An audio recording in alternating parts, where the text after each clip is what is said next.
లోక పంచనామా చేసి వాటిని కూడా తీసేయాలని చెప్తున్నాం. ఇది ఒకటి.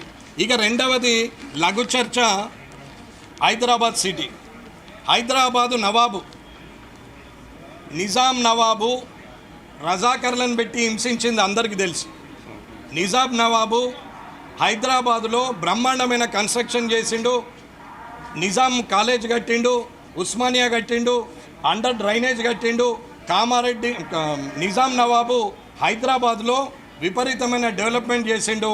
ఆయన డెవలప్మెంట్ చేసేట్లనే హైదరాబాద్ ఇలా విశ్వనగరంగా ఉంది అని చెప్పి ముఖ్యమంత్రి గారు రేవంత్ రెడ్డి గారు అంటున్నారు. బట్టలిప్పి బతుకమ్మాడిచ్చినటువంటి నిజాం నవాబు రైతులు నిజాం స్టేట్లో ఉన్నటువంటి అందరి రెక్కల కష్టం మీద, చెమట చుక్కల మీద, రక్తపు మరకల మీద నిర్మించినటువంటి ఈ భవనాలు అది ఆయనకు గుర్తుకు రాలేదని నేను అడుగుతున్నాను. ఇవాళ నిజాం నవాబును పొగడాల్సిన అవసరం ఏంది? ఇవాళ నిజాం నవాబు చేసిన పనిని చెప్పు, కాదని అంటలేను, ఆయన చేసిన తప్పులు కూడా చెప్పాల. ఇవాళ అధికారం కోల్పోతేనే బీఆర్ఎస్ వాళ్ళు భరించలేకపోతున్నారు. మరి ఆనాడు నిజాం నవాబు రాజ్యాన్ని అప్పచెప్తే ఎంత బాధపడి ఉంటాడని మహా బాధపడిపోతున్నాడు కొత్త ముఖ్యమంత్రి గారు రేవంత్ రెడ్డి గారు. ఇది ప్రజలు ఆలోచించాల.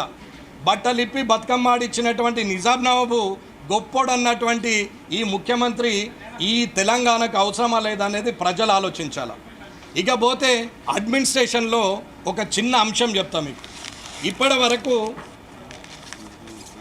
జిహెచ్ఎంసీలో యాడ్ బిజినెస్లు ఉన్నాయి. లీడ్ స్పేసు, ప్రకాష్ యాడ్స్, అట్లాగే ఒక 3-4 పెద్ద కంపెనీలకు మొత్తం ఇచ్చారు. జీవో నెంబర్ 68 మీద ఈ గత ప్రభుత్వము ఎట్టి పరిస్థితుల్లో 15 ఫీట్ల పైబడి ఓడింగ్స్ ఉండద్దని చెప్పేసి జీవో తీసారు.